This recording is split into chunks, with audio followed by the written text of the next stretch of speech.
আমাদের প্রেমের কথা চ্যানেলটির সকল প্রকারের পাঠ গল্প দেখতে আমাদের চ্যানেলটি সাবস্ক্রাইব করে পাশে থাকা বেল আইকনে ক্লিক করুন। রুমেশা তার স্বরে চিৎকার করতে করতে নিজের সর্বস্ব গতিতে ছুটে আসছে সাফনের সাথে সে যেখান থেকে বিদায় নিয়েছিল সেই দিকে। ওর পেছনে রাগে ফোঁস করতে ঝড়ের গতিতে ছুটে আসছে দানব আকৃতির লিন্ডা। রুমেশাকে নাগালে পেলে এক্ষুনিও গিলে খাবে। তার সামনে ছুঁড়ে ফেলা পোশাকের মালিকের ক্ষেত্রে কোনো ছাড় দেবে না ও কাউকে। সাফনের সামনে থাকা গার্ডগুলো শক্ত হাতে বন্দুক ধরে আছে সামনের দিকে। ওরা ঠাউর করতে পারছে না যে হচ্ছেটা কি। ওরা বর্তমানে জঙ্গলের যথেষ্ট গভীরে আছে। এখানে কেই বা চিৎকার করবে, সেটাও আবার মেয়ে কণ্ঠ।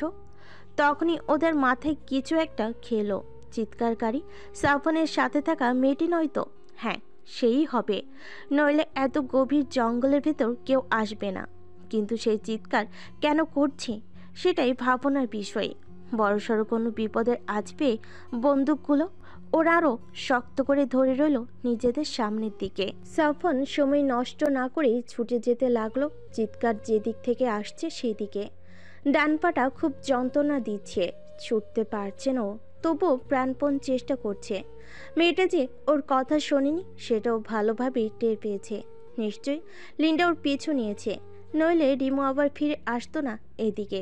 সাফন হঠাৎ করে এভাবে ছুটে যাওয়াতে গার্ডগুলো হতচকিত হয়ে সাফনের পিছু নিল। সাফনের সাথে মেয়েটি যে আবার ফিরে এসেছে সেটা ভেবে আনন্দিত হলো ওরা। সাফনকে মেরে মেয়েটিকে নিয়ে হারভার্টের হাতে তুলে দিলে হারভার্টকে খুশি করতে পারলে ওদের র্যাঙ্ক অন্যদের থেকে আরও উপরে উঠে যাবে। এই সুযোগ কোনোভাবেই হাতছাড়া করা যাবে না। সাফন ছুটছে সামনের দিকে। সময় মতো লিন্ডাকে না থামালে ও রিমোর মৃত্যু নিশ্চিত। লিন্ডার দৌড়ের গতি সম্পর্কে সাফন বেশ ভালোভাবেই অবগত। আর এতদিনে লিন্ডা হয়তো আরও বড় হয়ে গেছে, তার শক্তির সামর্থ্য আগের থেকে বেড়ে গেছে কয়েক গুণ। রুমাশার জায়গায় সাধারণ কেউ হলে এতক্ষণে হয়তো লিন্ডার পেটে হজম হয়ে যেত। রুমেশা ছুটছে আর চিৎকার করছে।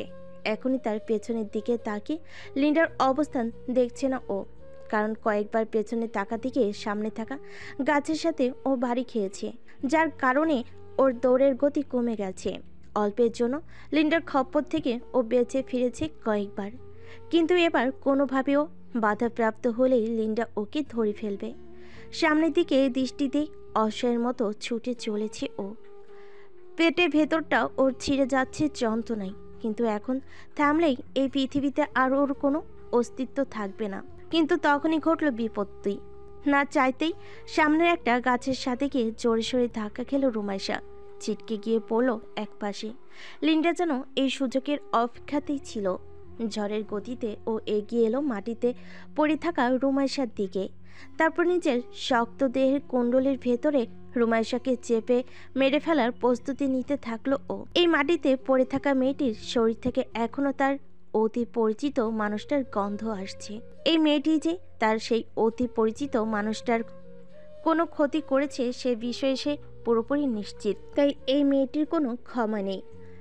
কিন্তু লিন্ডা রুমাইশাকে ধরে নিজের কুণ্ডলীর ভেতর নেওয়ার আগেই দূর থেকে সাফনের চিৎকার শোনা গেল। সাফন নিজের সর্বশক্তি দিয়ে খুঁড়িয়ে খুঁড়িয়ে ছুটে আসছে এদিকে। সাফন ছুটতে ছুটতে চিৎকার দিয়ে বলতে থাকলো, লিন্ডা থামো, ওকে কিছু করো না। নিজের অতি পরিচিত মানুষটাকে এমন সুস্থ সবল দেখে লিন্ডার রাগ পড়ে গেল সাথে সাথেই। আর এতদিন পর এই মানুষটা দেখা পেয়ে আনন্দে আত্মহারা হয়ে গেল লিন্ডা। মাটিতে পড়ে থাকা রুমাইশাকে উপেক্ষা করে সে তার বিশাল শরীর নিয়ে এগিয়ে গেল সাফনের দিকে। কিন্তু সাফনের পেছন পেছন ছুটে আসা গার্ডগুলো লিন্ডাকে দেখে সাথে সাথেই দাঁড়িয়ে গেল। নিজেদের চোখকে যেন তারা বিশ্বাস করতে পারছে না। এত বড় পাইথন যে এখনো পৃথিবীতে বেঁচে থাকতে পারে সেটা তাদের ধারণাতেই ছিল না। মুখগুলো হাঁ হয়ে গেল ওদের, আর সেই সাথেই ওদের গলা শুকিয়ে গেল ভয়ে। ওদের ভেতরের লিডার গোছের একজন বাকিদের উদ্দেশ্যে চাপা সুরে বলল, কেউ ভুলে নড়াচড়া করবেন না, ভয়ে কেউ দৌড় দিবেন না, নইলে সবাই মারা পড়ব। এখান থেকে বেঁচে ফিরতে হলে আমি যেটা বলছি সেটাও শুনো। কেউ চোখের পলকও ফেলবে না, নিঃশ্বাসের যেন জোরে শব্দ না হয়, কোনোভাবেই যেন পাইথনটা বুঝতে না পারে আমাদের উপস্থিতি, না হলে আজ এর পেটেই যেতে হবে সবগুলোকে।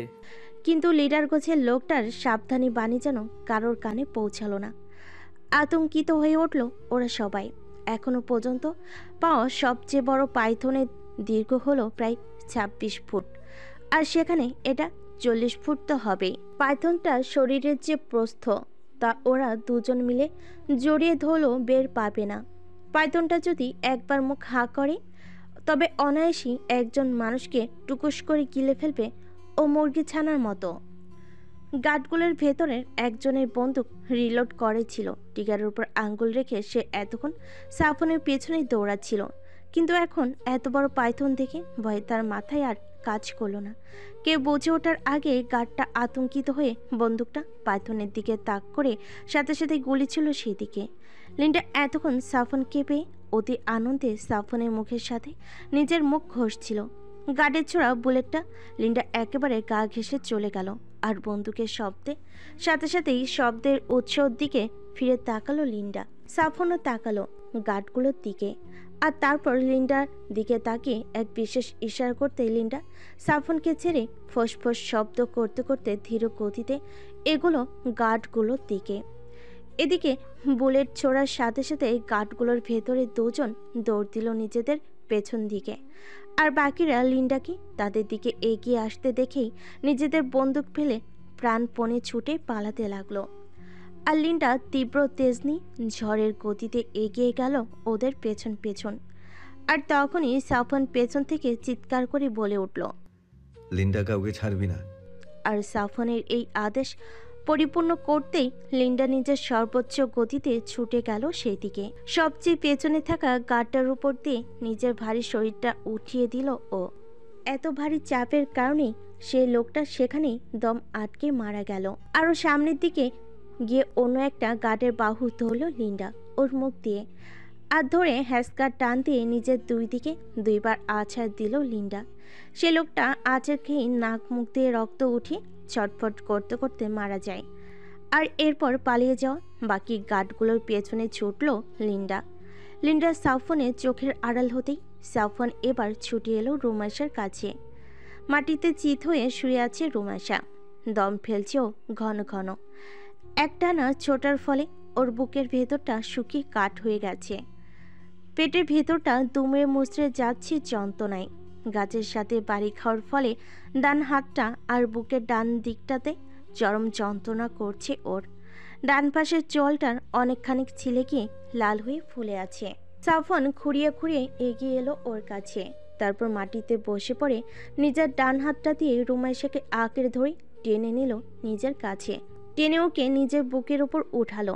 এতক্ষণে রুমাইশা নিজের একমাত্র ভরসার স্থলটা আবার ফিরে পেয়ে দু হাতে আষ্টে পিষ্টে জড়িয়ে ধরল সাফনকে। তারপর নিজের দেহের সম্পূর্ণ ভরটা সাফনের উপর ছেড়ে দিয়ে সাফনের বুকে মাথা রেখে পরম শান্তিতে চোখ বুজে নিল।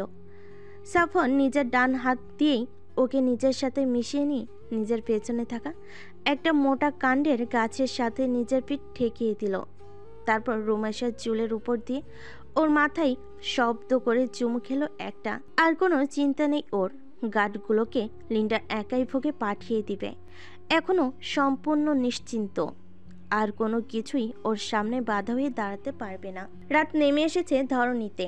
অন্ধকারে নিমজ্জিত আমাজনের গভীর সাফনের বিভীষিকা নাম দেওয়া নদীটার তীরে একটা ছোটোখাটো আগুন জ্বলছে।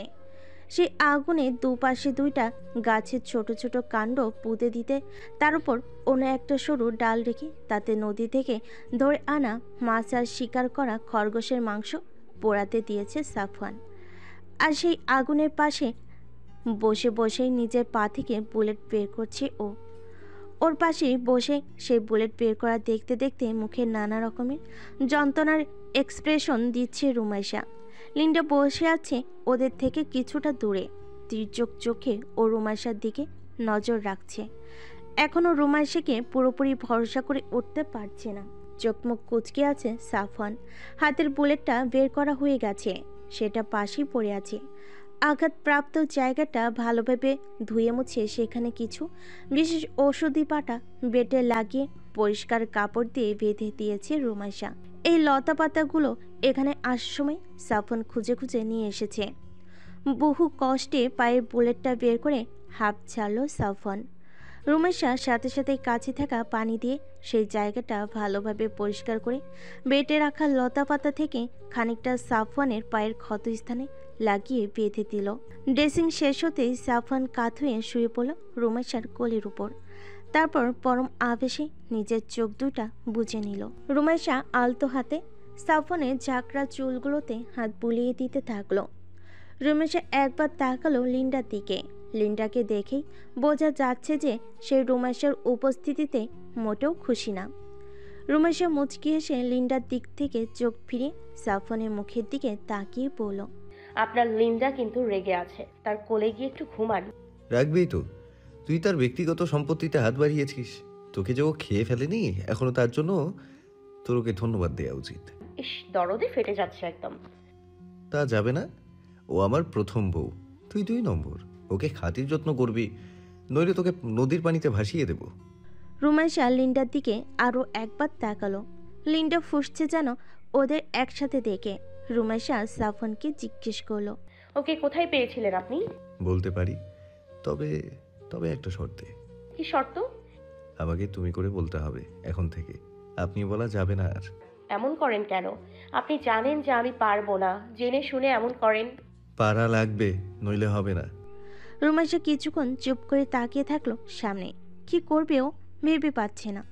রুমেশাকে এমন চুপ থাকতে দেখে সাফন চোখ বন্ধ রেখে জিজ্ঞেস করলো, কি হলো জিজ্ঞেস কর দ্রুত।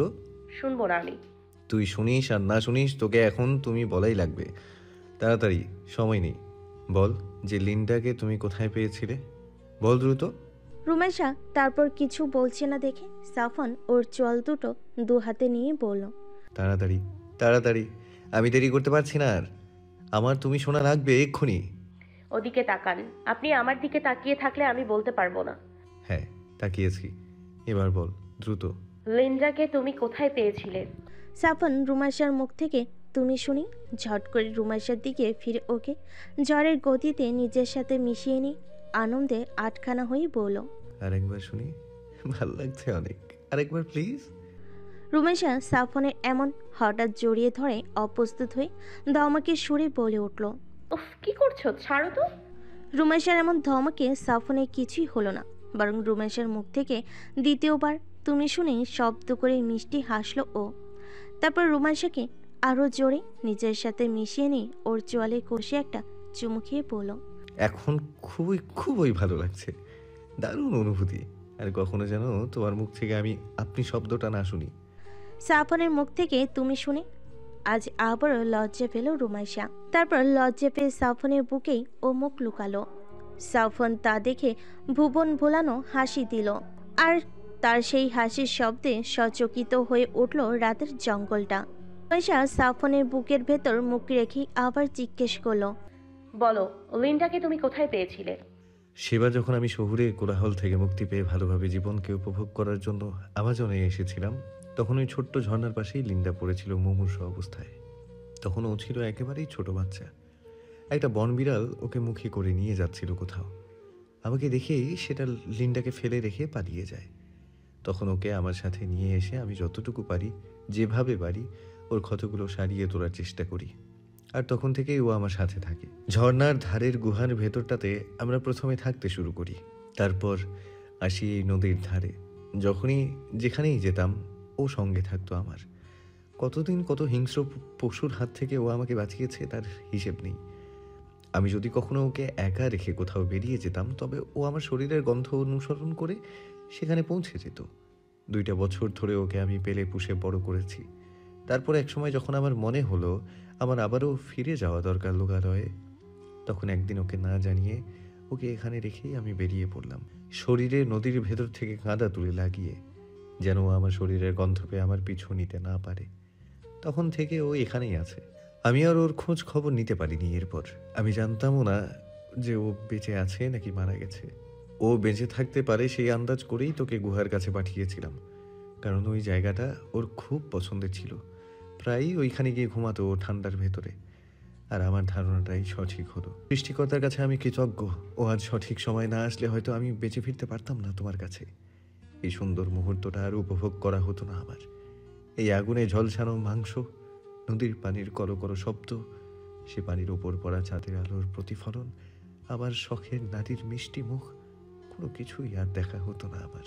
রুমাইশার মুখের দিকে প্রেমপূর্ণ দৃষ্টিতে তাকিয়ে শেষের কথাগুলো বলল সাফওয়ান। রুমাইশা এতক্ষণ এক ধ্যানে তাকিয়েছিল সাফওয়ানের দিকে। সাফওয়ানের কথাগুলো ও মন দিয়ে শুনছিল। সাফওয়ানের হঠাৎ করে এইভাবে তাকানো ও সম্বিত ফিরে পেল। তারপর লজ্জা পেয়ে অন্যদিকে মুখ ফিরিয়ে নিল। মুখে ওর ফুটে উঠল অদ্ভুত সুন্দর হাসি। আগুনের আবছা আলোয় সেই হাসি সাফওয়ানের বুকের ভিতর ঝড় তুলে ফেললো যেন। সাফওয়ান এগিয়ে এলো রুমাইশার কাছে, একেবারেই কাছে। তারপর রুমাইশার কানের কাছে মুখ নিয়ে মৃদু গলায় বলে উঠল, আজ অনেক এনার্জি লস হয়েছে আমার, রিফিল লাগবে। রুমাইশা সাফওয়ানের দিকে তাকালো না। লজ্জায় ওর চোয়াল দুটা জ্বালা করছে। হাসিটা মুখ থেকে সরতেই চাইছে না। সাফওয়ানের কথা শুনে ও বলল, মাছ আর মাংস প্রায় হয়ে এসেছে, খেয়ে নাও দ্রুত, এনার্জি ফিরে আসবে। আমার এনার্জি মাংস খেলে ফিরবে না, জীবন্ত কিছু খেতে হবে, এই যেমন তুমি। ছি, মুখে কিছুই আটকায় না। তোমার লিনটা কিভাবে আমাদের দিকে তাকাচ্ছে দেখো। তোমাকে আমার সাথে দেখে ওর রাগ হচ্ছে, ওর কাছে যাও। সাফওয়ান পেছন ফিরে লিন্ডার দিকে তাকালো। সত্যি সত্যি লিন্ডা ওদের দিকে তাকিয়ে আছে তীক্ষ্ণ চোখে। সে মোটেও খুশি না। দৃষ্টি তার রুমাইশার দিকে। সাফওয়ান লিন্ডার দিকে তাকিয়ে ফিজেল হাসি দিল। তারপরও উচ্চস্বরে ডেকে উঠল। লিন্ডা। সাফওয়ানের ডাকে লিন্ডা ফিরে তাকালো ওর দিকে। ও তাকাতে সাফওয়ান ওকে ইশারা করলো অন্যদিকে তাকাতে। লিন্ডা আরও একবার রুমাইশার দিকে ফিরে কিছুক্ষণ তীর্যক চোখে তাকিয়ে থেকে বুঝিয়ে দিল যে সে সাফওয়ানের কথা মতো মাথা ঘোরাচ্ছে ঠিকই, কিন্তু রুমাইশার উপর সে নজর রাখতে ভুলবে না। আর তারপরই নিজের মাথাটা অন্যদিকে ঘুরিয়ে নিল লিন্ডা। লিন্ডার এমন কাণ্ড কারখানা দেখে খিলখিল করে হেসে উঠল রুমাইশা। আর সেই হাসিতে কুপকাত হয়ে সাফওয়ান রুমাইশাকে নিজের বুকের একদম ভেতর টেনে নিয়ে পিষে ফেল বুকের সাথে। আর তারপরই রুমাইশার ঠোঁটে বসিয়ে দিল এক প্রগাঢ় চুম্বন। তারপর বলল, লিন্ডা ওদিকে ফিরে আছে, আর কেউ দেখছে না। রুমাইশা খিলখিল করে হেসে উঠল আবারও। সেই রাতে একজোড়া কদপীর তীব্র সুখানুভূতির তীব্র ধ্বনিতে মুখরিত হয়ে উঠল জঙ্গলের ভেতরের পূর্ণিমার চাঁদের আলোয় আলোকিত হয়ে ওঠা বিভীষিকা নদীর কিনারা। আহমেদ ভিলাই সকাল থেকে সাজ সাজ রব। আত্মীয় স্বজনেরা দূরত্ব পায়ে এদিক ওদিক ছোটাছুটি করছে। ছোট ছোট বাচ্চাগুলোর কোলাহলে সারা বাড়ি মুখরিত। রুনি আজ মহা ব্যস্ত। তার হাঁকডাক শোনা যাচ্ছে থেকে থেকে। আশিকেও দেখা যাচ্ছে প্রচণ্ড ব্যস্ততায়। তিনি এ ঘর থেকে ও ঘরে গিয়ে কিসব জিনিসপত্র সংগ্রহ করে এদিক ওদিক ছুটছেন। মেহমানরা সব বাড়ির ছাদের দিকে এগুচ্ছে। সেখানে চিলকোঠার রুমের পাশে ফাঁকা জায়গাটাতে স্টেজ তৈরি করা হচ্ছে রাতের জন্য। গায়ে একটা সাদা রঙের পাঞ্জাবি পরে সেসবের তদারকি করছে রাফসান। স্টেজ তৈরির লোকজনদেরকে ইনস্ট্রাকশন দিচ্ছে ও। রাফসানের স্ত্রী আফসানা এলো রান্নাঘরে। দরজায় দাঁড়িয়ে রুনিয়াকে আমতা আমতা করে বলল, ফুপ্পি, সাফিন ভাইয়াকে বাইরে সবার সামনে গোসল দিতে রাজি হবে? ও তো আবার একটু অন্যরকম, গায়ে হলুদ টলুদ ছোঁয়াতে দিবে কিনা কে জানে। রুনি আয়েশার সাথে রান্নাঘরে বসে ছোট ছেলের গায়ে হলুদের নাস্তার প্রস্তুতি নিচ্ছিলেন আর নিজেদের ভেতর টুকটাক গল্প করছিলেন।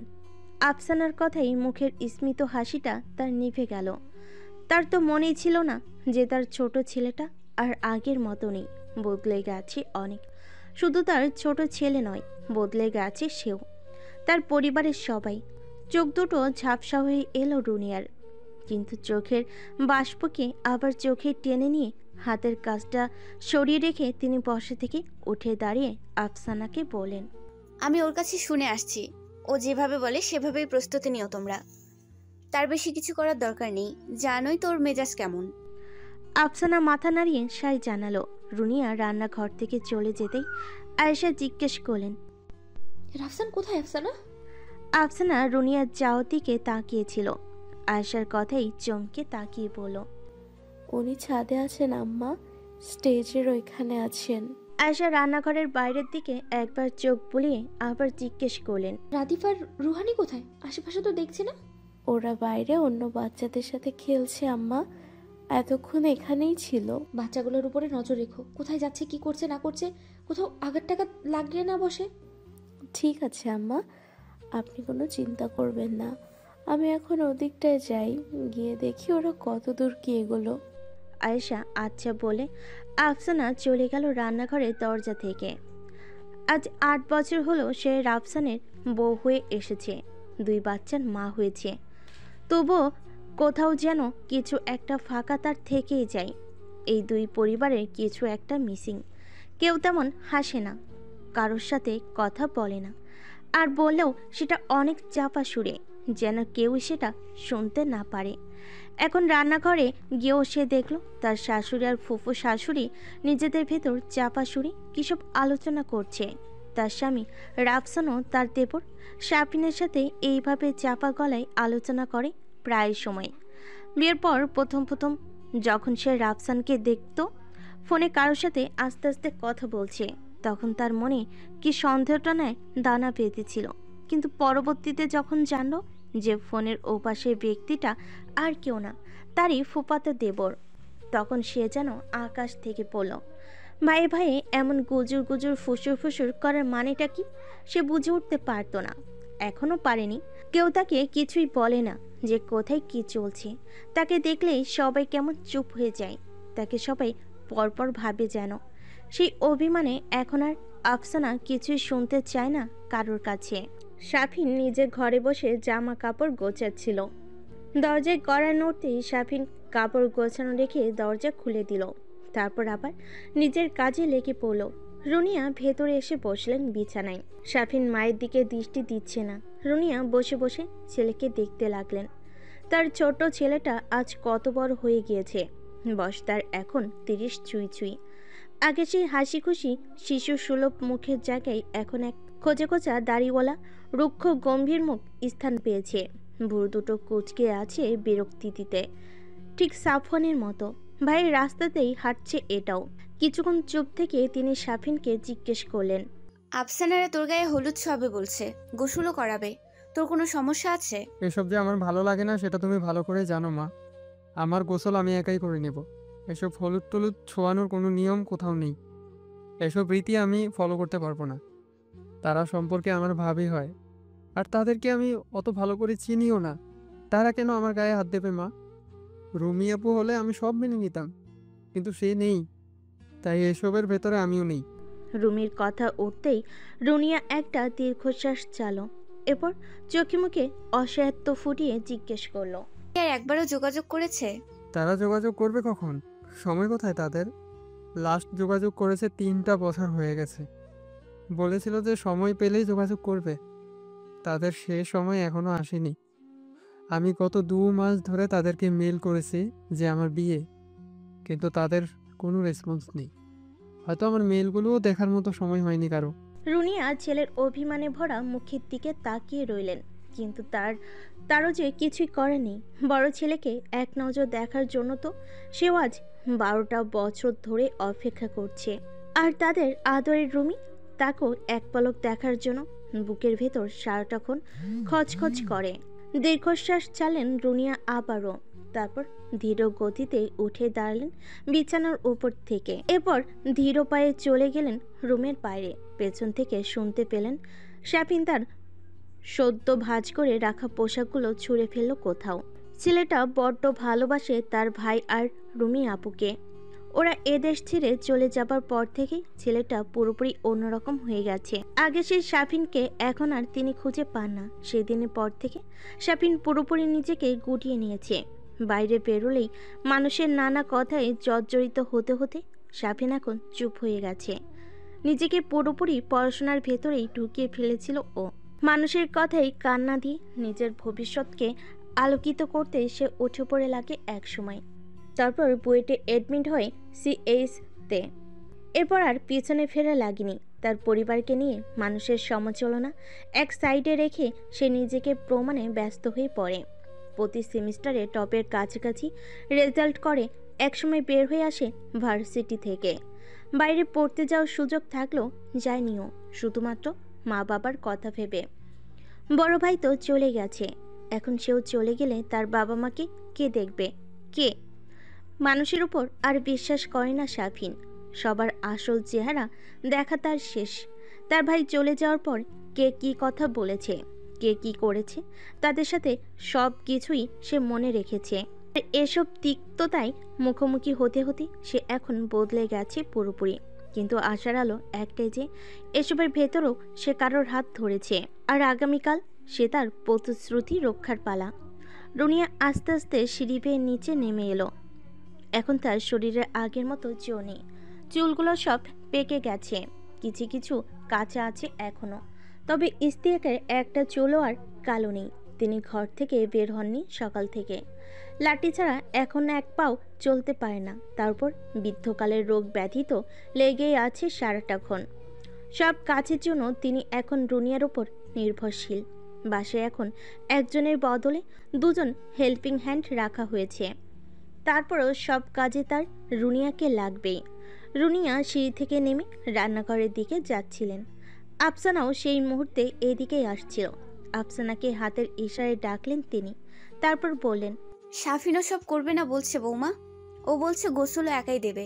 তোমরা কি প্রস্তুতি নিয়ে ফেলেছিলে? হ্যাঁ ফুপ্পি, আমরা তো গ্যারেজের সামনেটাতে ওর গোসলের সব প্রস্তুতি নিয়ে ফেলেছি। অন্যরা দাঁড়িয়ে আছে সেখানে সাফিনের গোসল দিবে বলে। মন খারাপ করে না, জানোই তো ওরা ভাইগুলো সব একরকম। আগে এমন ছিল না, এখন এসে সব অন্যরকম হয়ে গেছে। তুমি ওদেরকে ভেতরে আসতে বলো, আর জিনিসপত্রগুলোও ভেতরে নিয়ে আসো। ও একা একা গোসল দিক, জোর জবরদস্তি করতে গেলে আরো বেঁকে বসবে। যাও মা। রুনিয়ার এমন স্নেহের আবেদনে আফসানার মুখে হাসি ফুটে উঠল। সে সায় জানিয়ে চলে গেল বাইরে। রুনিয়া আবার গেল রান্নাঘরের দিকে। তারপর আবার নানান রকমের নাস্তা বানানোই লেগে পড়ল সবাই মিলে। আফসানা বাইরে বের হতেই ওর শ্বশুর বাড়ির কথা ভাবতে লাগলো। এখানে যে কিছু একটা হয়েছিল সেটাও জানে, তবে কি হয়েছিল তা জানে না। জিজ্ঞেস করলেও কেউ বলে না, রাফসানও না। রাফসানের সাথে তার অ্যারেঞ্জ ম্যারেজ, বিয়ের আগে খুব বেশি চেনা জানা তার সাথে আফসানার হয়নি। তখন থেকেই রাফসানকে সে গম্ভীর মুখ আর রকচটা দেখে আসছে। তার শাশুড়ি প্রায় বলেন যে রাফসান আগে এমন ছিল না, অন্যরকম ছিল। কিন্তু এমন হওয়ার কারণ কি সেটাই ও জানে না। ও নাকি একটা ননদও আছে, কিন্তু তাকে আজ পর্যন্ত দেখেনি। তার বিষয়ে কেউ কোনো কথাও বলে না বাড়িতে। আফসানা দৃঢ় বিশ্বাস যে ওই ননদটারই জন্যই কিছু একটা ঝামেলা লেগেছে বাড়িতে। ননদটাকে দিনরাতও মনে মনে অভিশাপ দেয় অকারণে দুটো পরিবারকে এইভাবে নিরানন্দ করার জন্য। আফসানা গ্যারেজের সামনে গিয়ে সবাইকে বললেন যে সাফিন বাইরে গোসল দিবে না, হলুদও ছোঁয়াবে না, গোসলও নিজের বাথরুমেই করবে। তারপর সব জিনিসপত্র ওঠানোর কাজে লেগে গেল। কয়েকজন বয়োজ্যেষ্ঠ মহিলা সাফিনের এমন সিদ্ধান্তে বর্তমান প্রজন্মের প্রতি কয়েকটা বিরক্তিকর বাক্য বলে ঘরের দিকে এগুলো।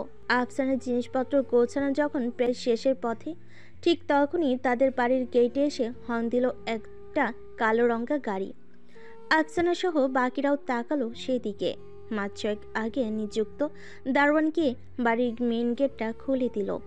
আর তখনই একটা ল্যাম্বরগিনি উরুজ এসইউভি এসে ঢুকলো আহমদ বেলাই। আফসানা সহ বাকিরা হা হয়ে তাকিয়ে রইল সেই দিকে। গাড়িটি যে খুবই দামি গাড়ি সেটাও বুঝতে আর কারোর বাকি রইল না। সবাই হঠাৎ আগন্তুক গাড়িটাকে দেখে স্থির হয়ে দাঁড়িয়ে রইল। গাড়িটা এসে থামলো গ্যারেজের ঠিক সামনে। তারপর ড্রাইভিং সিটের পাশে দরজা খুলে বেরিয়ে এলো এক অত্যন্ত লম্বা সুপুরুষ। ফুল স্লিভের একটা অ্যাশ কালারের টি শার্ট আর নেভি ব্লু রঙা প্যান্ট পরনে তার। বিশাল শরীরটার পেশিগুলো টি শার্টের ওপর দিয়ে ফুলে উঠেছে। লং স্লিভটা তার বাহুর বিশাল পেশিগুলো যেন আঁকড়ে ধরে আছে। কুনি পর্যন্ত হাতের স্লিভটা গুটিয়ে রাখা, যার কারণে হাতের উপর ভেসে ওঠা শিরাগুলো এক অদ্ভুত সৌন্দর্য ফুটিয়ে হাত দুটোকে অসম্ভব আকর্ষণীয় করে তুলেছে। মুখ ভর্তি খোঁচে খোঁচে দাড়িগুলো এখন সমান হয়ে তার পরিশুদ্ধটা আরও ভালোভাবে ফুটিয়ে তুলেছে। মাথা ভর্তি ঝাঁকড়া চুলগুলো রোদে পড়ে চকচক করছে যেন। কপালের উপর এক ফালি চুল এসে পড়ে আছে তার। চোখের সানগ্লাসটা অনিন্দ সুন্দর হয়ে তার মুখের উপর সেটে আছে। গাড়ির দরজা আটকে সে এগিয়ে এলো আফসানাদের দিকে। আফসানার মনে হলো সে যেন তার সামনে হেনরি ক্যাভিলকে দেখছে। চোখের পলক পড়ল না ওর কিছু সময়ের জন্য। লোকটার বয়সটা আন্দাজ করতে আফসানার খুব বেগ পেতে হচ্ছে। সে এগিয়ে আসতেই চারপাশ এক অন্যরকম নীরবতায় ছেয়ে গেল। আশেপাশে দাঁড়িয়ে থাকা অন্যরা হাঁ হয়ে দেখছে এই আগন্তুককে। উজ্জ্বল শ্যামলা রঙা এই অদ্ভুত সুন্দর লোকটা যেন তাদের কথা বলার ক্ষমতা সামান্য সময়ের জন্য কুক্ষিগত করে নিয়েছে। লোকটি তার ভারী ভারী পা ফেলে সদর্পে এগিয়ে এলো আফসানা সহ অন্যান্য মহিলাদের সামনে দাঁড়ালো। তারপর গমগমে কণ্ঠে জিজ্ঞেস করলো, শাফিন আহমেদ বাড়িতে আছে? জি, তিনি বাড়িতেই আছেন। কিন্তু আপনি কে? আপনাকে তো ঠিক চিনলাম না। আপনি আমাকে চিনবেন না। শাফিনকে গিয়ে বলুন ওর ক্যাম্পাসের বড় ভাই এসেছে, নেইম সাদ্দাম হুসাইন। আর বলবেন তার সাথে তার স্ত্রী আর সন্তানেরা আছে। আফসানা যে বলে প্রস্থান করলো। লোকটা তার সানগ্লাসের ভেতর দিয়েই তীক্ষ্ণ চোখে চারদিকটা পর্যবেক্ষণ করলো। তারপর ভারী পায়ে আবার হেঁটে গেল নিজের গাড়ির দিকে। তারপর গাড়ির জানালায় টোকা দিল দুবার। আর পরক্ষণে গাড়ির জানালার কাজটা একটুখানি নিচে নামালো। উৎসুক জনতা সে কাছের ফাঁকে তাকিয়ে দেখার চেষ্টা করলো ভেতরে আর কারা আছে। কিন্তু এত দূর থেকে ওইটুকুন ক্ষুদ্র জায়গা দিয়ে তার ভেতরে কিছুই টের পেল না। লোকটা নিচু হয়ে ঝুঁকে কয়েকটা কথা বলল গাড়ির ভেতরে থাকা রহস্যময়ী কোনো মানবীর সাথে। তারপর কথা বলা শেষ হতেই গাড়ির কাজটা আবারও উপরে উঠে গেল। কিছুক্ষণ পরেই বাড়ির মেইন ডোর ঠেলে বেরিয়ে এলো শাফিন। গাতার খালি, শুধু কাঁধের ওপর দিয়ে একটা গামছা ফেলে রেখেছে বুকের উপর দিয়ে। সে কেবলমাত্র গোসলে যাওয়ার জন্য তৈরি হচ্ছিল, বাথরুমে ঢুকতেই যাবে। এমন সময় আফসানা এসে বলল কেউ একজন নাকি তার খোঁজ করছে। তার ক্যাম্পাসের কোনো বড় ভাই, সাদ্দাত হুসাইন নাম। তার সাথে নাকি তার স্ত্রীর সন্তানও আছে। শাফিন এমন নামে কাউকে চেনে বলে মনে হয় না, তবু কৌতূহলবশত ও বাইরে বেরিয়ে এসেছে। উৎসুক মহিলাগুলো এখনো সেখানেই দাঁড়িয়ে আছে লোকটার সাথে শাফিনের কেমন সম্পর্ক সেটা দেখার জন্য। লোকটা পেছন ফিরে দাঁড়িয়েছিল। বাড়িটার আশপাশটাই সে নজর বুলিয়ে যাচ্ছে এসে থেকেই। শাফিন কিছু দূর এগিয়ে গিয়ে একটা ধাক্কা খেলো। পেছন থেকে লোকটাকে দেখে মনে হচ্ছে অবিকল তার বড় ভাই দাঁড়িয়ে আছে। সেই উচ্চতা, সেই চওড়া কাঁধ, সেই পেশিবহুল শরীর, সেই ঝাঁকড়া চুল, সেই হাতের ফুলে থাকা শিরা, সব মিল। কে লোকটা? সে কি সত্যি সাদ্দাত হুসাইন? শাফিন দ্বিধাভরে ধীর পায়ে এগিয়ে এলো লোকটার আরও কাছাকাছি। আর কারোর পায়ের শব্দ কানে আসতেই লোকটা ফিরে তাকালো নিজের পেছন দিকে। আর তাকে দেখে নিজের জায়গায় স্থির হয়ে গেল শাফিন। শাফিনকে দেখে লোকটার মুখে ফুটে উঠল অসম্ভব সুন্দর এক মিষ্টি হাসি। শাফিন যেন নিজেদের চোখকে বিশ্বাস করতে পারছে না। তার সামনে সত্যি তার বড় ভাই দাঁড়িয়ে আছে, তার ভাইয়া, তার সাফওয়ান ভাইয়া। এটা কি আদৌ সম্ভব? শাফিন হতভম্বের মতো কিছুক্ষণ নিজের জায়গায় দাঁড়িয়ে রইল। চোখে ওর প্রবল উত্তেজনা আর মুখে বিস্ময়। আর এরপরে ঘোর কাটতেই ও নিজেই জায়গা থেকে ছুটে এসে সাফওয়ানের বুকে ঝাঁপিয়ে পড়ল এক প্রকার। আর মুখ দিয়ে শুধু একবার চাপা সুরে উচ্চারণ করলো, ভাইয়া। আফসানা শাফিনকে ডেকে দিয়ে রান্নাঘরে গেল। সেখানে রুনি আর আয়েশা অন্যান্যদের সাথে মিলে প্লেটে খাবার সাজাচ্ছে। আফসানা গিয়ে রুনি আর আয়েশার মাঝখানে বসে পড়ল। তারপর মুখ ফুটিয়ে বলল, শাফিন ভাইয়া তো বলেছিল ভাইয়ার কোনো বন্ধু বান্ধবকে দাওয়াত দিবে না। দেখেছো, ঠিকই দিয়েছে। শুধু আমাকে বলে, কেউ আমাকে কিচ্ছু বলে না। ও আবার কাকে দাওয়াত দিয়েছে? আমরা তো জানি না। ওর কেউ এসেছে নাকি? হ্যাঁ, একজন লোক এসেছে। বলছে সে নাকি ভাইয়ার ক্যাম্পাসের বড় ভাই। খুব বড় লোক। কি সুন্দর একটা গাড়ি নিয়ে এসেছে জানো না, কুচকুচে কালো, চকচক করছে। সে লোকটা ইয়া লম্বা আর হেব্বি সুন্দর দেখতে। বডি কি তার, আমি তো দেখে হা হয়ে গেছি। আফসানার মুখ থেকে এমন বর্ণনা শুনে রুনিয়ার বুকের ভিতর ধড়াস করে উঠল। চকিতে একবার সে আয়েশার দিকে তাকালো, দেখলো আয়েশাও তার দিকে তাকিয়ে আছে। কিন্তু সেই সম্ভাবনাকে মাথা নাড়িয়ে উড়িয়ে দিল রুনিয়া। বুক চিরে তার দীর্ঘশ্বাস বেরিয়ে এলো। সেটা কি কখনোই সম্ভব? তার ছেলে কি কখনই ফিরে আসবে? একটা চাপা কান্নাকে ঢোক গিলে নিচের ভেতর টেনে নিল রুনিয়া। আয়েশা শাড়ির আঁচলের কোণা দিয়ে চোখ মুছিয়ে নিল। দুজনে হঠাৎ করে নীরব হয়ে গেল। এই নীরবতার কারণ আফসানার বোধগম্য হলো না। একটু আগেও তো হাসি খুশি ছিল দুজনেই। সে কি এমন বলে ফেলল? মুখ ভার হয়ে গেল ওর। কিছুক্ষণ পরে রুনিয়ার হেল্পিং হ্যান্ড নাজমা এসে পড়ল। খালাম্মা, শাফিন ভাইজান সিলেকোঠার ঘরের চাবি দিতে কইছে। ওনার নাকি কারা আসছে, তাগের থাকতে দেবে, ঘরটা পরিষ্কার করতে কইছে এক্ষুনি। চিলকোটার রুমের কথা শোনা মাত্র রুনিয়ার মাথা গরম হয়ে গেল। তিনি বসা থেকে উঠে দাঁড়িয়ে কঠিন গলায় বলেন, শাফিনের কি মাথা খারাপ হয়ে গেছে? বাড়িতে কি আর কোনো কামরা নেই যে চিলেকোঠার রুমে থাকতে দিতে হবে? মোটেও যেন ওই রুমে কেউ না ঢোকে। ওকে গিয়ে বল যে আমি মানা করেছি, অন্য রুমের ব্যবস্থা করতে বল। নাজমা আচ্ছা বলে আবার ফিরে চলে গেল। রুনিয়া ফোঁস করতে লাগলো। তারপর দাঁড়িয়ে দাঁড়িয়ে গজরাতে গজরাতে বলল, মাথা খারাপ হয়ে গেছে সবগুলোর। আমার ছেলে বৌমার রুমের চাবি চাই, চিলেকোঠার রুমের চাবি চাই। ও আসুক আগে ভেতরে। কোথাকার কে এসেছে তার জন্য ও চিলেকোঠার রুমের চাবি চাচ্ছে। আফসানা উঠে এসে রুনিয়াকে ধরল। রাগে রুনিয়ার গা কাঁপছে। আফসানা রুনিয়াকে স্থির হয়ে বসতে বলল, কিন্তু রুনিয়া বসবে না। সে আগে শাফিনের সাথে কথা বলবে, তারপর আর তার কাজ। আফসানা বুঝলো তার ফুপির শাশুড়ি বেজায় খেপেছে, কিন্তু সামান্য রুমনে এত খেপে যাওয়ার কি আছে সেটাই বুঝলো না ও।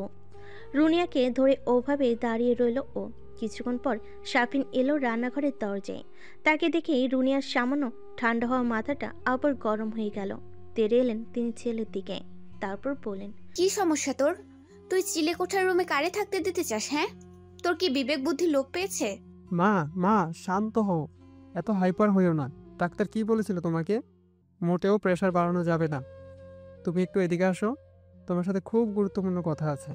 কথাটা শোনার পর তুমি আর এক ফোঁটাও রাগ করবে না, আমি শিওর। ছেলের দিকে ক্রোধ দৃষ্টিতে তাকিয়ে রইল রুনিয়া। তারপর ছেলে কি বলে সেটা শোনার জন্য সে এগিয়ে এলো ডাইনিং টেবিলের কোণাটার দিকে। শাফিন আয়েশাকেও ডেকে নিল নিজের কাছে। তারপর আয়েশা রুনিয়া দুজনেই যখন এলো তখন শাফিন চাপা সুরে বলল, মা আর মামি, আপনাদের জন্য বিশাল বড় একটা সারপ্রাইজ আছে। তবে শর্ত একটাই, কেউ কোনো রিয়্যাক্ট করবেন না সেই সারপ্রাইজ দেখে। দুজনে একেবারে স্বাভাবিক থাকবেন, যেন কিছুই হয়নি এমন। এখন দুজনেই বাইরে যাবেন। দরজার বাইরে দুজন গেস্ট দাঁড়িয়ে আছে, তাদেরকে রিসিভ করবেন। আর আমি যা বলেছি তা মাথায় রাখবেন। নো রিয়্যাক্ট, ওকে? ওকে। এখন চিলেকোঠার চাবিটা দিন, কারণ যারা এসেছে তাদেরকে আপনি চিলেকোঠার কামরাতেই থাকতে দিতে চাইবেন, তাই সেটা আগে ভাগে পরিষ্কার করা দরকার। রুনিয়ার এবার সন্দেহ হলো। আয়েশার দিকে চকিতে একবার তাকালেন তিনি। দেখলেন আয়েশার চোখ দুটা কেমন যেন চকচক করছে অজানা কোনো আশায়। রুনিয়া চোখ বড় বড় করে জিজ্ঞাসু দৃষ্টিতে আবার একবার শাফিনের দিকে তাকালো। আর মায়ের সেই চোখ দিয়ে করা প্রশ্নের উত্তরে শাফিন উপরে নিচে মাথা নাড়ল। চোখ দুটো নিজের অজান্তেই ঝাপসা হয়ে এলো ওর। রুনিয়ার মনে হলো উনি মাথা ঘুরে পড়ে যাবেন এক্ষুনি। শেষ মুহূর্তে নিজেকে সামলে নিলেন তিনি। শাফিন আরও একবার সতর্ক করে দিয়ে বলল, আবারও বলছি, নো রিয়্যাক্ট। তার নাম এখন সাদ্দাত হুসাইন, আমার ক্যাম্পাসের বড় ভাই। মানুষের সামনে তাকে তোমরা সেভাবেই ট্রিট করবা। তোমাদের আবেগগুলো সব অন্দরমহলের জন্য তুলে রাখো। এখন তোমরা ওদিকটা দেখো, আমি ছাদে গিয়ে রাফসান ভাইয়াকে খবরটা দিয়ে আসি, আর ছাদের কামরাটা পরিষ্কার করতে বলে আসি। বলে শাফিন মা আর মামিকে ছেড়ে দৌড়ে গেল ছাদের দিকে। আর রুনিয়া আয়েশা দুজন দুজনের দিকে তাকিয়ে চোখের পানি ফেল দুফোঁটা। তারপর দ্রুত পায়ে এগিয়ে গেল দরজার দিকে। কতক্ষণ ধরে ওরা বাইরে দাঁড়িয়ে আছে তার ঠিক নেই। মেন দরজা তখনও দেওয়া। দরজার এপাশে দাঁড়িয়ে চোখ বন্ধ করে জোরে নিঃশ্বাস ফেললেন রুনিয়া। তার বুকের ভেতরটা ধুকপুক করছে অচেনা এক আতঙ্কে। আয়েশা মুখ আঁচল চেপে দাঁড়িয়ে আছেন। শাফিন সাবধান করার পরও তিনি তার আবেগকে চাপিয়ে রাখতে পারছেন না। রুনিয়া সেটা খেয়াল করে আয়েশাকে কোণের গোতা দিয়ে স্বাভাবিক হতে বলেন। আয়েশা নিজের চোখ মুছে নিয়ে স্বাভাবিক হলেন। তারপর রুনিয়া দরজা খুলে মেলে ধরলেন নিজের সামনে। আর দরজা খুলতেই তারা দেখলেন তাদের সামনেই দাঁড়িয়ে আছে বিশালদেহী সাফওয়ান, যার শরীরের বিশালতার কারণে পেছনের আর কিছুই দেখা যাচ্ছে না। মুখে তার মিষ্টি হাসি। দাড়ির আড়াল থেকে সেই হাসি ছিটকে বের হচ্ছে। তার কোলে তুলতুলে একটা বাচ্চা মেয়ে। পিটপিট করে সে দেখছে তার সামনে দাঁড়ানো এই দুই মায়ামতী নারীকে। রুনি আর আয়েশা দুজনে নিজেদের আবেগকে চাপা দিয়ে সাফনের অসাধারণ সুন্দর মুখটার দিকে তাকিয়ে আছে, যেন কত শত বছরের তৃষ্ণা মিটিয়ে নিচ্ছে দুজনেই। নিজেদের জায়গায় স্থির হয়ে দাঁড়িয়ে আছেন তারা। আয়েশার চোখ জোড়া অধীর হয়ে অন্য কাউকে খুঁজছে। ঠিক সেই মুহূর্তেই সাফনের পেছন থেকে গুটি গুটি পায়ে এগিয়ে এসে রুনিয়া আর আয়েশার সামনে দাঁড়ালো বছর 10-এর যমজ দুই ছেলে বাচ্চা, যাদের মুখটা দেখে আয়েশা রুনিয়া দুজনেই চমকে উঠল। এ যেন সাফনের ছোটবেলার ভার্সনের দুইটা কপি দাঁড়িয়ে আছে তাদের সামনে। খুশিতে রুনিয়া উচ্ছ্বাসের সাথে এসে উঠে মেঝেতে বসে পড়লেন। তারপর বুকে জড়িয়ে নিলেন বাচ্চা দুটোকে, আর সাফনের কোল থেকে সেই তোলার মতো তুলতুলে বাচ্চাটাকে টেনে নিজের বুকের মাঝে ঠেসে ধরলেন আয়েশা। সাফন দাঁড়িয়ে দাঁড়িয়ে তার মা আর মাতৃসম মামিরেই আদরে ভাসিয়ে দেওয়া মুহূর্তটা উপভোগ করতে থাকলো। ঠিক তখনই সিঁড়ির উপর থেকে ধূপধাপ আওয়াজে কারোর নিচে নামার শব্দ পাওয়া গেল, আর কিছুক্ষণের ভেতরেই রাফসানকে দেখা গেল হলরুমে। মুখে একরাশ হাসি নিয়ে সে এগিয়ে এসে আয়েশা আর রুনিয়ার মাঝখান দিয়ে ফাঁক গলি জবত করে সাফনকে জড়িয়ে ধরল। তারপর জড়িয়ে ধরেই বলল, সাদ্দাত হোসেন ভাই আমার। কি করছিস? ছাড়, সবাই দেখছে। সাফনের কথাই রাফসান ছেড়ে দিল ওকে। তারপর সাফনকে ভালোভাবে দেখে নিয়ে ও বলল, একটা ফোটাও চেঞ্জ হওনি, যেমন ছিলে তেমনই আছো। আর আমাকে দেখো, ভুঁড়ি বেড়ে গেছে আমার। তোমাকে দেখে তো হিংসা হচ্ছে আমার ভাই। তোমার মিসেস কই?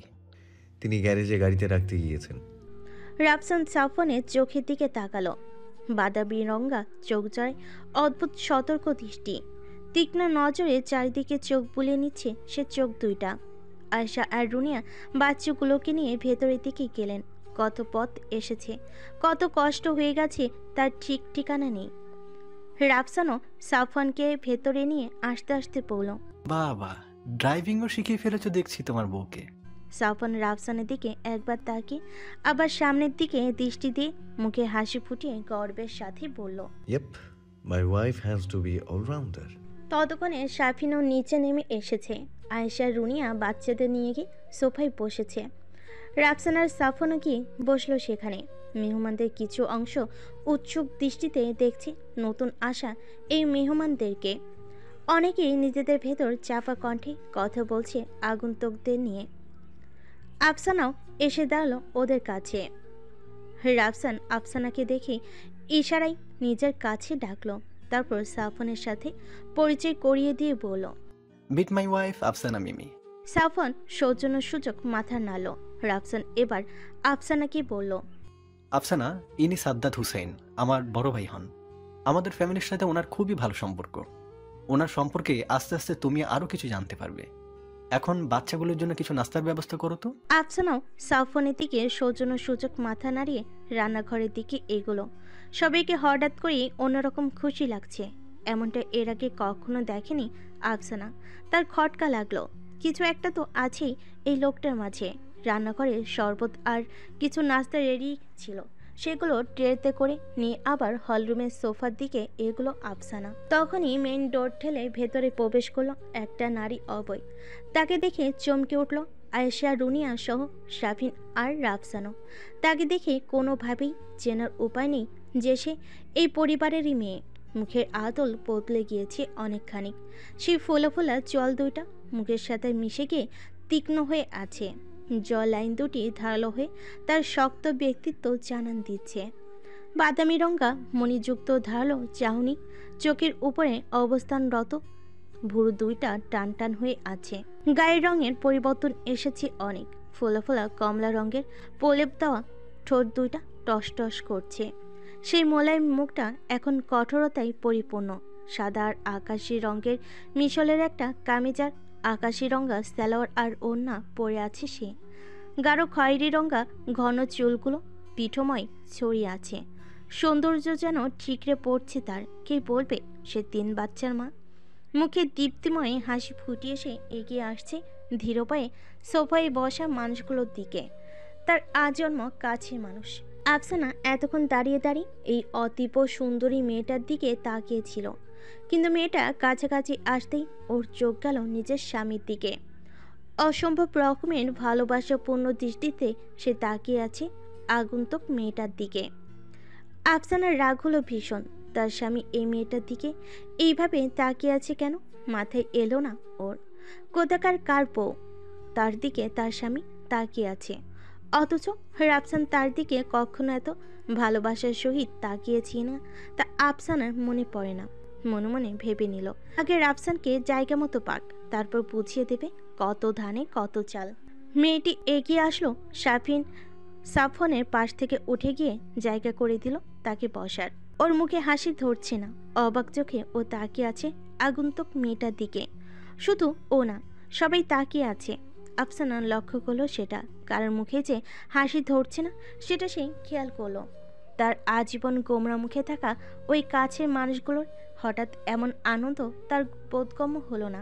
মেয়েটি পাশে এসে বসতে সাফন তার দিকে প্রেমপূর্ণ দৃষ্টিতে তাকিয়ে বলে উঠল, ইনি আমার স্নেহের স্ত্রী রাইয়ানা তাসনিম। রুমেশার চোখ চোখা করে তাকালো একবার সাফনের দিকে, তারপর সাফনের উপর থেকে চোখ সরিয়ে নিজের মা আর ফুপির দিকে তাকিয়ে রইল বড় বড় চোখ করে। আয়েশা ছোট্ট মেয়েটাকে কোলে নিয়ে উঠে আসলো রুমেশার কাছে। রাফসান জায়গা করে দিল মাকে বসার জন্য, তারপর আয়েশার কোল থেকে পিচ্চিটাকে নিল। আয়েশা রুমেশার পাশে বসে রুমেশার হাতের উপর নিজের হাতটা রেখে চাপা গলায় বলল, এতদিন পর আমার মেয়েকে কাছে পেয়েও আমি একটু জড়িয়ে ধরতে পারছি না, একটু কেঁদে মনটা হালকা করতে পারছি না। সুখটা বুকের ভেতরে কোথায় যেন বেঁধে আছে, ছড়িয়ে যেতে পারছে না, সেটা সারা শরীরে।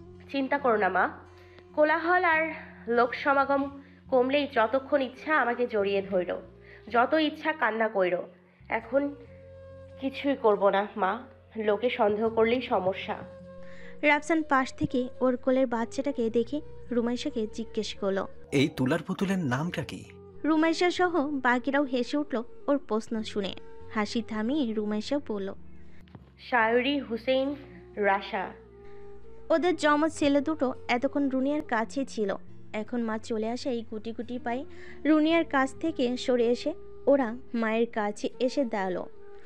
রুনিয়া কোলে তুলে নিল একটাকে, আর একটাকে কোলে তুলে নেওয়ায় অন্যটা গাল ফুলিয়ে সাফনের কোলে গিয়ে বসলো। সাফন তাকে ভালোভাবে নিজের কোলে বসালো। নতুন পরিবেশে সে দুজনেই চুপচাপ হয়ে গেছে। রুনিয়া বলে উঠলেন, এদের দুজনকে তো আলাদা করে চেনার উপায় নেই দেখছি, কার কি নাম? রুমাইশা হেসে নিজের কোলের দিকে নির্দেশ করে বলল, ইনি শাম্মীর হুসেইন। তারপর সাফনের কোলের উপর বসাটার দিকে নির্দেশ করে বলল, আর উনি সাদমান হুসেইন। তুমি কিভাবে চিনতে পারো? আমি তো 2 মিনিট পরেই ভুলে যাব কে কোনটা। ওনার অনেক গুণ, উনি কিভাবে যে চিনেন সে রহস্য আমিও সমাধান করতে পারিনি এখনো। তখনই সাফনের কোলে বসা সাদমান গাল ফুলিয়ে তেজি কণ্ঠে বলে উঠল, বাবা কখনোই আমাদেরকে চিনতে পারে না, আমাকে সাহমের বলে ডাকে, আর সাহমেরকে বলে সাদমান। বাবা সারাক্ষণ শুধু সবকিছু ঘোলাই। ছেলের এমন অভিযোগ শুনে সাফন আর রুমাইশা দুজনেই শব্দ করে হেসে উঠল। সাফিন বেশ মজা পেল ও এগিয়ে এসে রুমাইশার কোল থেকে শামিরকে টেনে নিজের কোলে উঠিয়ে সাদমানকে উদ্দেশ্য করে বলল, আর কি কি করে তোমাদের বাবা? কিন্তু সাদমান কিছু বলার আগে শামির বুড়ো কুচকে বলে উঠল, সারাক্ষণ মাম্মামকে বিরক্ত করে, নিজে মাম্মামের কাছে ঘুমায় কিন্তু আমাদেরকে ঘুমাতে দেয় না, ঘুমালে অন্য রুমে রেখে আসে। মাঝে মাঝে তো আমাদেরকে মাম্মামের কাছে ঘুমাতে দেবে না বলে দরজা দিয়ে দেয়, আর খোলেই না, খুবই অসুবিধা করে বাবা। শাহমিরের কথা শুনে হো হো করে হেসে উঠল সাফান। ওর সাথে হাসিতে যোগ দিল রাফসান আর শাফিন। রুমেশা লজ্জা পেয়ে মাথা নিচু করে হাসতে শুরু করলো।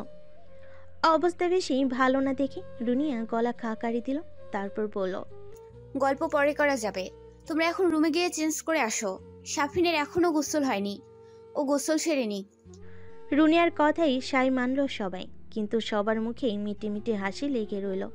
আয়শা উঠে গেল দেখতে নাজমা মেয়েটা চিলকোটার কামরাটার কদ্দূর কি করলো।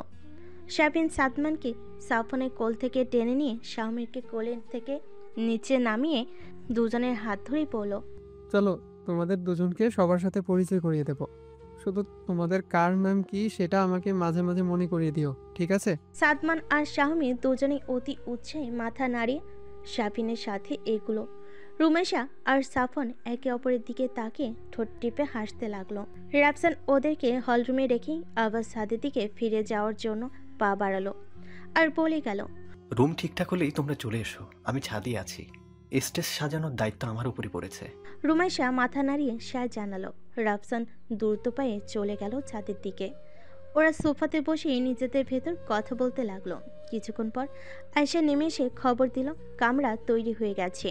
দুজনেই ওরা সোফা থেকে উঠে ছাদের দিকে পা বাড়ালো। জার্নির কারণে শরীর ওদের ক্লান্ত, এখন বিশ্রাম নিতেই হবে। ছাদে উঠে ওরা আত্মীয় স্বজনদের ঠেলে চিলেকোঠার কামরাটার দিকে এগুলো।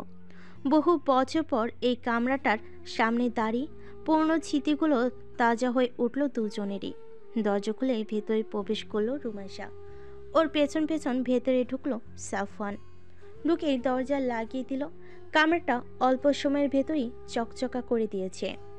এতগুলো দিন পর এই রুমটাতে এসে রুমেশার বুকের ভেতরটাতে অন্যরকম এক আলোড়ন তৈরি হলো।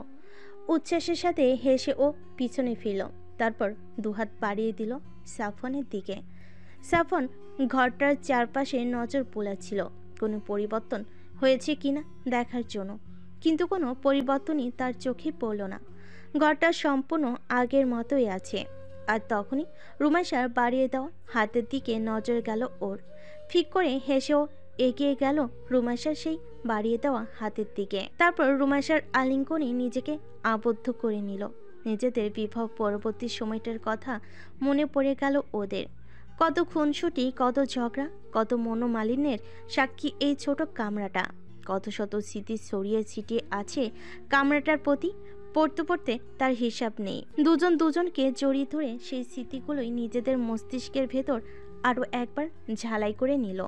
রাতের বেলা মেহমানদেরকে সব নিচে ঘুমানোর ব্যবস্থা করে দিয়ে ওরা ফ্যামিলির সবাই চলে এলো ছাদে। চাঁদের এই মাথা থেকে ও মাথা বিছানা পাতা হলো। Family get together. বিছানা বালিশ সব পাতা হলো, কেউ সেখানে গা এলিয়ে দিল না। সবাই গোল হয়ে বসে রইল সাফন আর রুমাইশাকে মধ্যখানে রেখে। আজকের রাতটা ওরা সবাই মিলে ওদের দুজনের এতগুলো দিনের কাহিনী শুনবে। রুমাইশাকে জড়িয়ে ধরে বসে আছে আয়েশা, তার চোখের কোণে পানির রেশ। মাঝে মাঝে আঁচলের কোণা দিয়ে চোখের কোণটা মুছে নিচ্ছেন তিনি। শামসুল আর ইস্তিয়াক দুজনেই এক জায়গায় বসে আছেন। ওনাদের কোলে সাদমান আর শাহমির। ঘুমে চোখ ঢুলু ঢুলু করলেও এখনো জেগে আছে দুটোই। ইস্তিয়াক আর শামসুল বারবার বাচ্চা দুটোর মুখের দিকে তাকাচ্ছে। সাফন ছোটবেলায় ঠিক এরকম ছিল, শক্তপোক্ত গাট্টা গোট্টা শরীর, মাথা ভর্তি মিশমিশে ঝাঁকড়া চুল, তেজিয়ান দুইটা চোখ যা সবসময় চারপাশটা তীক্ষ্ণভাবে পর্যবেক্ষণে ব্যস্ত থাকে। বাচ্চা দুটোকে দেখে সাফনের ছোটবেলাটাই আবার নিজেদের ভেতরে আলোচনা করছেন তারা, আর হাসছেন মাঝে মাঝে। রুনিয়া শায়রুইকে কোলে নিয়ে বসে আছেন। শায়রুই ঘুমে কাঁদা, 8 মাসই পড়েছে সে এবার। সাফন মায়ের কোলে নিজের মেয়েটাকে এইভাবে ঘুমাতে দেখে বলল, মা, রাশাকে তুমি রুমে শুইয়ে দিয়ে আসো, পাখা ফুল স্পিডে দিও, ও কিন্তু প্রচুর ঘামে, গরম সহ্য করতে পারে না একটু। আর দরজাটা খোলা রেখো, যেন ঘুম থেকে উঠে পড়লে বোঝা যায়। রুনিয়া মাথা নাড়িয়ে শায়রুইকে বুকের ওপর নিয়ে চিলেকোঠার কামড়ে শুয়ে দিতে গেল। রাফসান আর আফসানা এখনো আসেনি, ওরা নিচেই আছে। মেহমানদেরকে শোবার জায়গাগুলো ঠিকঠাক করে দিয়ে রান্নাঘর গুছিয়ে চলে আসবে।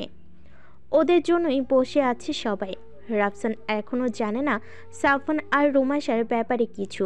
তাকে সাদে এনেই বলা হবে সব কিছু। সাদমান আর শাহমিরের চোখ ছোট হয়ে আসছে ঘুমে। শামসুল ওদের দুজনকে বললেন, নানু ভাই, তোমাদের তো ঘুম পাচ্ছে, ঘুমিয়ে পড়ো, এখানে কষ্ট করে জেগে থাকতে হবে না।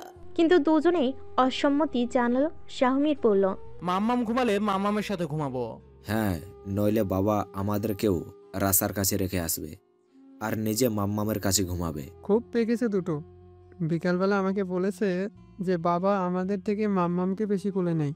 সাদমান শামসুলের কোলে হেলান দিয়ে শুয়েছিল। শাফিনের কথাই উঠে সোজা হয়ে বসে ভ্রু কোটি করে শক্ত গলায় বলল, চাচ্চু, তোমার সাথে কি কথা হয়েছিল?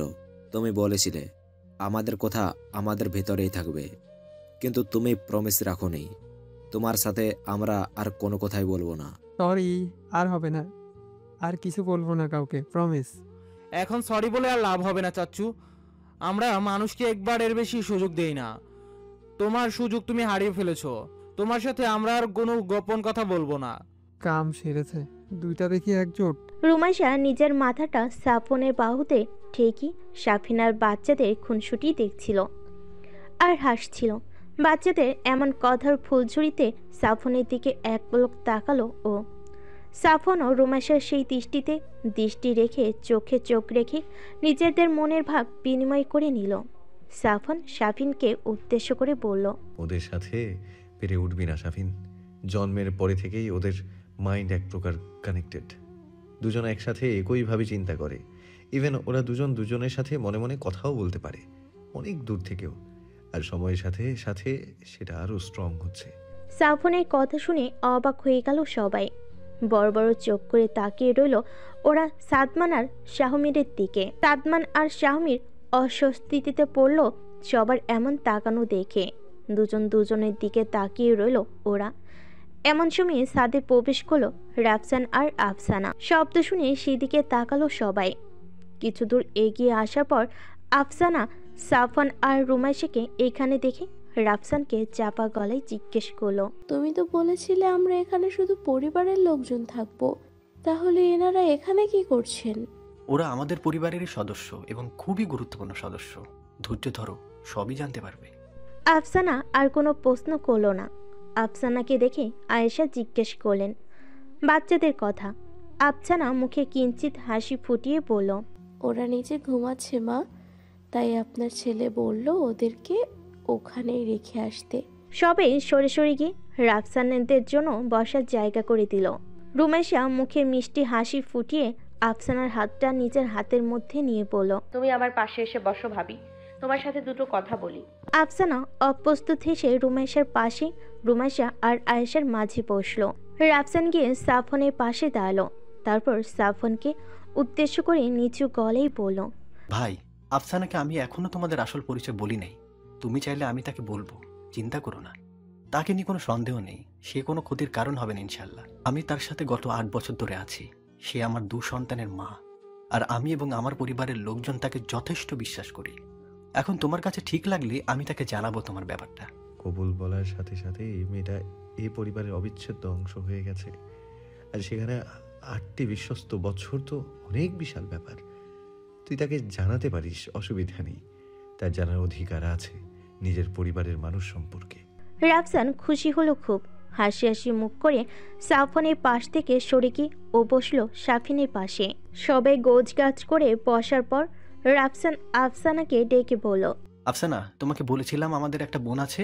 তোমাকে কখনোই আমি তার নাম বলিনি, কিছু সঙ্গত কারণে। কিন্তু আজ আর তোমার থেকে লুকিয়ে রাখার মতো কিছু নেই। আমার বোনটার নাম রুমাইশা কাদের। সে এখন তোমার পাশেই বসে আছে। আর তার পাশে যাকে দেখছো সে আমাদের বিগ ব্রাদার ইস্তিয়াক আহমেদের বড় ছেলে সাফওয়ান আহমেদ, আমার বোনের স্বামী। আফসানা চমকে তাকালো রুমাইশার দিকে। এই মেয়েটি তার ননদ, অথচ সে কত কি নাই ভেবেছিল। এই জন্যই তাহলে সবাই এত খুশি আজ। রাফসানের এই মেয়েটির দিকে ওইভাবে তাকানোর কারণ তাহলে এটাই। রুমাইশার হাতের মুঠিতে আফসানার হাতটা ধরেছিল। রুমাইশা সেই হাতে আলতো করে চাপ দিয়ে মিষ্টি হেসে বলল, আমাকে ননদ মনে করবে না ভাবি, আমাকে তোমার বোন ভাববে। আমি আসলে তেমন শয়তানি করতে জানি না, তাই ননদ হলে ঝামেলায় পড়ে যাব বলে খিলখিল করে হাসলো রুমাইশা। ওর সেই হাসিতেই যোগ দিল অন্যরাও। আফসানা নিজের অপ্রস্তুত ভাবটা কাটিয়ে উঠে বাকিদের সাথে তাল মেলালো। ও একবার রুমাইশাকে দেখছে আর একবার রাফসানকে। ভাই বোনের চেহারায় তেমন মিল পাওয়া যাচ্ছে না। রাফসান খুবই ফর্সা, ওর গায়ের রং কিছুটা বিদেশিদের মতো। চোখ দুটা কাজল কালো, মুখ ভর্তি চাপা দাড়ি, মাথা ভর্তি ফুলে থাকা কালো রঙা চুলগুলো ঘাড়ের উপর এসে পড়েছে। কিন্তু রুমাইশার এমন কিছুই নেই। মুখের গঠনটা খুবই নজর কাড়া হলো, গায়ের রংটা উজ্জ্বল শ্যামলা। রাফসানের মতো ফর্সা নয়, মুখে বা শরীরে মেয়েদের ছিটে ফোটা নেই। আফসানা সেই আসার পর থেকেই রুমাইশাকে খেয়াল করছে। শরীরটা অসম্ভব রকমের আকর্ষণীয় রুমাইশার। বুক, কোমর, পেছন সবই অত্যন্ত সুঢল। বোঝার উপায় নেই বাচ্চা আছে এতগুলো। মাথা ভর্তি কোমর চড়ানো মেরুন রঙা চুল, টানা টানা চোখ দুইটা নজর কাড়া না হলেও কেমন যেন নেশা ধরানো। সেদিকে তাকিয়ে থাকলে কেমন যেন ঘোরের মধ্যে চলে যাচ্ছে আফসানা। রুমেশে সহ অন্যরা আড্ডা দিয়ে যাচ্ছে সমানে, কিন্তু আফসানা সেদিকে খেয়াল নেই। ও সাফনকে দেখছে আর চোখে। সাদা রঙা একটা আন্ডারশার্ট আর নেভি ব্লু রঙা একটা ট্রাউজার পরে বসে আছে সে। লোকটাকে প্রথম দেখি ভ্যাবাছাকা খেয়ে গেছে ও। এত আকর্ষণীয় মানুষ কিভাবে হয়? লোকটার শরীরে সামান্যতম মেদ নেই, পুরোটাই যেন মাসলস। শ্যামলা রং শরীরটা অত্যাধিক আকর্ষণীয়। শক্ত জলদয় আর কুঞ্চিত ভুরু জোড়ার নিচের তীক্ষ্ণ চাহনির চোখ জোড়া জানান দেয় তার বিচক্ষণতার। তার পেশিবহুল বুকের মাঝখানটা কেমন যেন ছুঁয়ে দিতে ইচ্ছে করছে। ভাবনাটা আরও একটু গভীর হতেই সাথে সাথে চোখ নামিয়ে নিল আফসানা। ছি, সেসব কি ভাবছে? লোকটা তার ভাসুর, তার ননদের স্বামী। তাকে নিয়ে এসব কল্পনা করা অসুস্থ মস্তিষ্কের লক্ষণ ছাড়া আর কিছুই না। নিজেকে সংযত করলো আফসানা, মনকে জোর করে ফিরিয়ে আনলো আড্ডার মাঝে। তখনই সাফিন নড়েচড়ে বসে সাফনকে জিজ্ঞেস করলো, তোমার এত পরিবর্তন কিভাবে হলো ভাইয়া? তোমাকে তো পুরোপুরি ঠিকঠাক লাগছে। সব ঠিক হলেও চোখের রং কিভাবে বদলে গেল ভাইয়া? চোখের সেই উজ্জ্বলতাটাও নেই, কিভাবে হলো এমন?